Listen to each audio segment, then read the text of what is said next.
Hello everyone and welcome to a slice of my life. And in this slice of my life, I'd like to introduce you guys to a beast of a ring spinner. Yep, it's pretty beastly. That is known as the PRODUCTION.CUBE. And we have the package over here and we have this ring spinner here. As you guys can see, we have a spare bearing. You have a little card that says the PRODUCTION.CUBE, and on the back, you have the name, 304 stainless steel, 6703 stainless steel bearing, designer Jong-un An, produced by the One Stop Fidget aka Azri. AJ. This is technically the first Singaporean produced spinner. I want to give the One Stop Fidget official some props, so hats off to you guys for making this. And of course, thank you always to Azri for sending these over to me. Now I'm saying it in plural, right? These for review.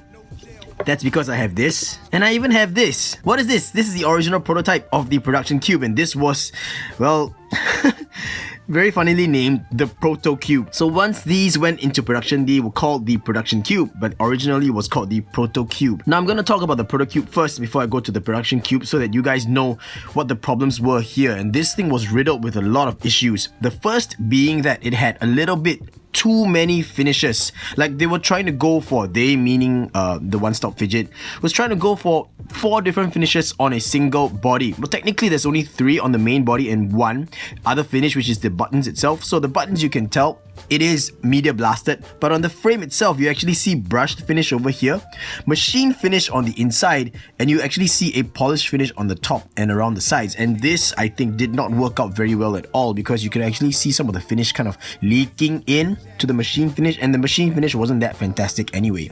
The brushing was, well, very, I guess, standard. It was all brushed outwards, but then the mirror polish up here left a little bit to be desired, because you could actually see some scratch marks here and there. So you know, not very well done.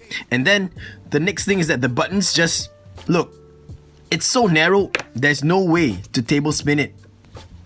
You cannot. So you know, that was another really bad thing. I don't even know why this actually happened, but anyway, it was flat. You couldn't table spin it.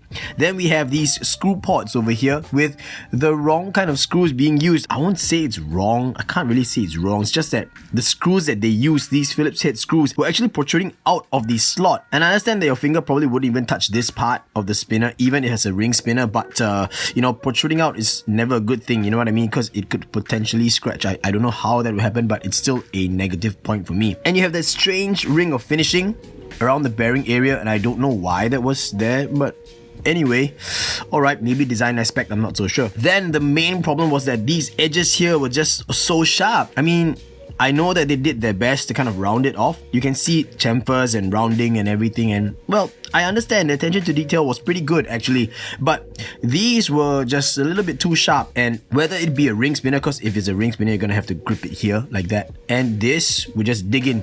It would literally dig into your skin, and you can actually see a mark. Well, I don't think you guys can see it on camera, but well, it's there, okay? And even as a standard hand spinner, it's still uncomfortable. So all this feedback was actually given to Azri, and initially I was supposed to make a video on it, but I told Azri that it was going to be overly negative, so I'd rather just give my feedback before, you know, making a review video on the Proto-Cube. Azri took in the information, sent it back to the designer, which is Jong-un, and voila, this was born. And this, okay, now that you know all the downsides of this, I'm going to talk about this. Okay, the reason why I call it a beast of a spinner is because, well, let's just put this out of the way. I don't really dig ring spinners that don't sit here. Okay? Most of the time ring spinners sit here, and I don't really dig that. I like ring spinners that sit here. That's why I like my loophole so much. But talking about the PRODUCTION.CUBE, if you look at a ring spinner of this particular size and this design, if you put it on your finger up here, there's no way you're going to be able to close up your fingers together. And that's because of the sheer size of it. And at the same time, even if you were to be able to just close it up, like look at me, I have this gap here. I have this strange gap in between my fingers. Do you guys have that too? But anyway, I have a strange gap here, just between my index finger and my middle finger. And even if I'm able to fit it up there, like that, for example, when I spin it, it's just gonna knock on my middle finger like that, like because this part is even wider. So, you know, ring spinners like, for example, the FIDGETSPINNER. Yeah, it's still FIDGET. I don't care whatever it's called. I'm just gonna call it FIDGET still until today. I don't care. And steel flame ring spinners, for example, maybe even the Voodoo by Damn Designs, or for example the Halo by Fidget HQ, the Nucleus by Spinetics, for example. I'm just basically naming all ring spinners that I can think of right now, but all those designs are, I guess, wider, thicker, bigger than what a loophole is, and a loophole is actually quite unobtrusive, you know what I mean? It's quite narrow. So it actually fits there and actually works well when you spin it. But for these kind of spinners, you know, you have a nice, bigger, wider, more, I guess, more exaggerated design that when you spin it will probably knock on the next finger. So that's why for this particular application, this is a 6703 bearing, by the way, sitting in the mid joint of your finger would be the best option, because then it will be unobtrusive and you could just easily just hold your finger out like that, or whatever. Not this way. I mean, I'm sorry guys, not this way, because your ring spinner probably dropped. So anyway, let's talk about the Production Cube, shall we? Production Cube now, huge improvement from this, so this gets out of the way. First of all, you already see free spinning, so this means that yes, the buttons have been improved.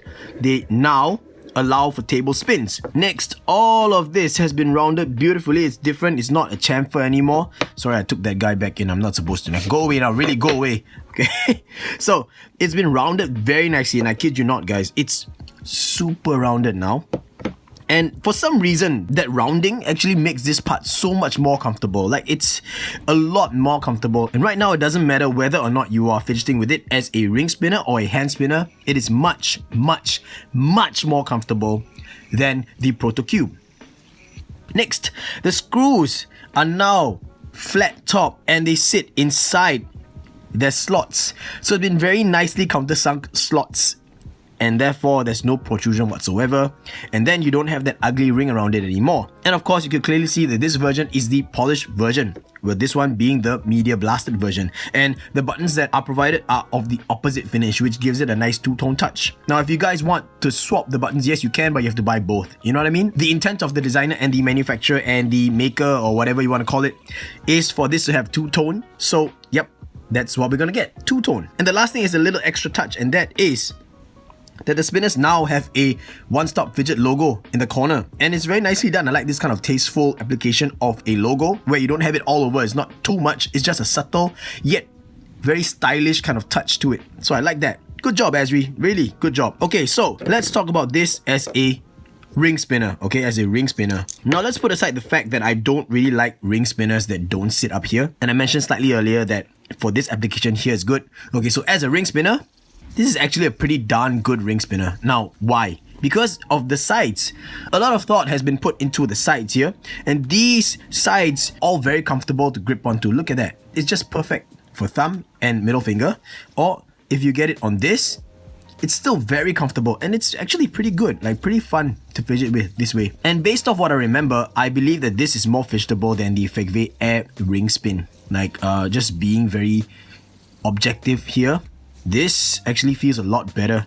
You don't actually feel like 4 circular areas for you to kind of put your finger on, but this curve here lends you some nice grip, and I guess it leads you to have a good strong flick out here like that. And the corners here are so nicely rounded, they don't actually pose any kind of discomfort. So, you know, as a ring spinner, this is nice. It is a very heavy ring spinner, and it's heavy that if you do this, you know, it will probably drop. Like, it's okay, it's slipping out now. I don't want to drop because I don't want to smash anything here, but you get what I mean. Because of the weight, it's gonna slip out of your finger. So that's one thing that you should take note of. But for those of you who like ring spinners this way, this is gonna be one of the winners for you. Like, I kid you not. Now I'm gonna talk about it as a hand spinner. Now this is where it really shines for me. I really enjoy this as a hand spinner. Maybe because I don't like ring spinners that are sitting here. Maybe, you know, I have to be fair and say that it could be a psychological thing. I don't like it maybe as a ring spinner because it sits here, but as a hand spinner, guys, this thing is actually a pretty solid hand spinner. And I was thinking originally, like, meh,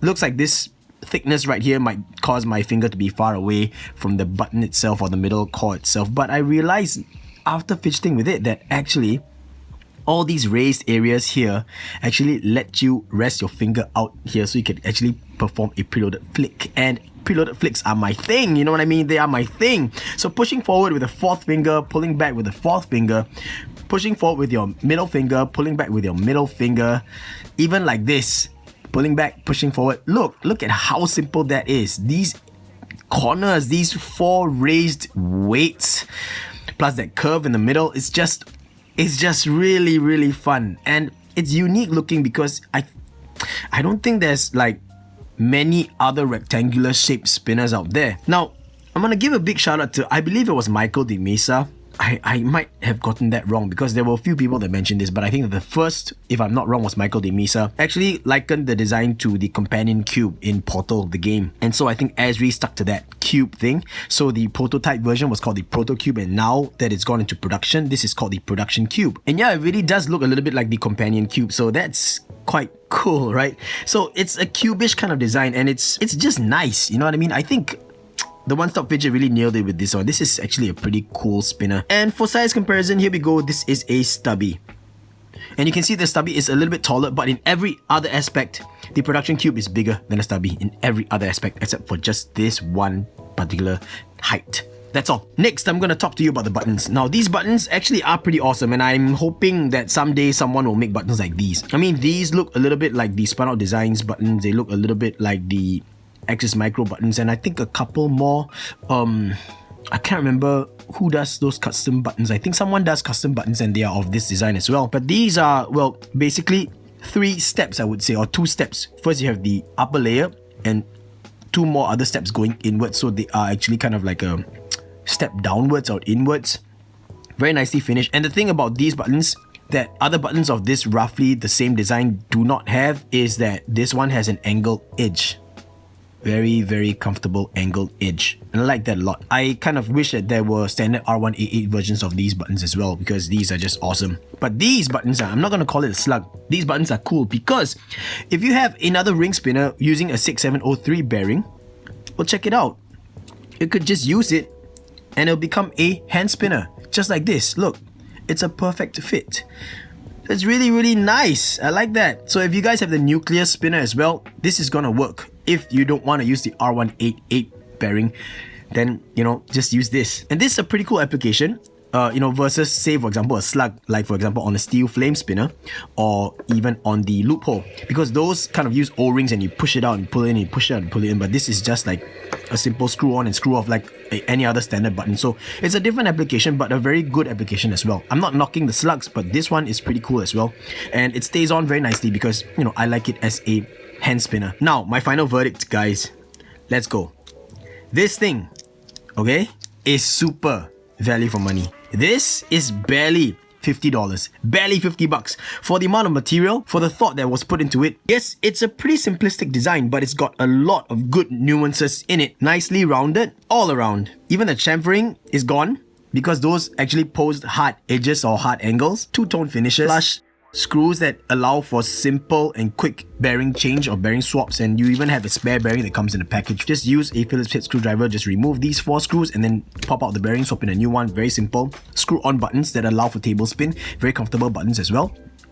Nice laser etching over here. Just simple yet practical.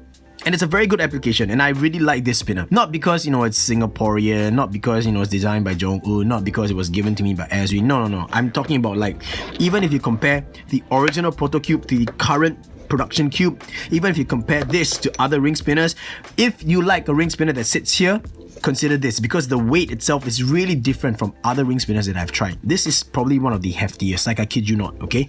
The Voodoo is also a heavy ring spinner, but this one is just nuts. And on top of that, I think that this makes for a really good hand spinner, like a really, really nice, fun to fidget with hand spinner as well. And then finally, one more factor you should consider is the finish that you want to choose, because, well, obviously, mirror polish finishes are always a huge fingerprint magnet. I believe that over the course of this video, you would have seen that there was some condensation, you know, there was some fingerprints, you know, I mean, obviously the fingerprints are still there, but it really feels very, very smooth, you know, very smooth. I like it. And on the flip side, of course, you have the media blasted finish version. This one, of course, is not a fingerprint magnet, but it does have a polish finish button, and it also is very smooth. I like this media blasted finish. This feels very satiny. It's not one of those kind of grainy kind of finishes. It's a very smooth type of media blasted finish. So it's really now up to you guys. But they both have some slight finishing flaws. You can actually see some of the brushing left over, or it wasn't, you know, cleaned up very nicely here on the media blasted finish. But on the mirror polish finish, you actually have these slight machining marks that are left over. See that? Yeah. So these two finishes are good, but not the most perfect finish, but they do feel great in hand. And that's about it, guys. That was my final verdict. Value for money, nice ring spinners that also double up as great hand spinners. And I like these guys more as hand spinners because it's a personal opinion. So really, it boils down to personal opinion. So for $50, guys, once again, for value for money, you get one of these, either or, these finishes. You get an extra bearing. You get a pouch like this. Very nice, thick ballistic pouch, and it's got this little faux carbon fiber detail on it. What more can you ask for that price? It's really quite a steal in my opinion. As always, guys, links in the video description below, and I hope that I provided enough information to help you decide whether or not the Production Cube spinner is a... Oh, I totally missed that. How in the world? Let me do that again, guys. I hope that I provided enough information, that's good, to help you decide whether or not the Production Cube spinner is a spinner for you. I like it. Once again, thank you to Azri for sending these over to me, and good job to the One Stop Fidget official, and of course good job to Jong-un for coming up with a pretty solid ring spinner. Like I said, it's a beast of a ring spinner because it is just so hefty. Thank you for sharing in this slice of my life with me, and I will catch you guys in the next slice of my life. Till then, everyone, gaga boost!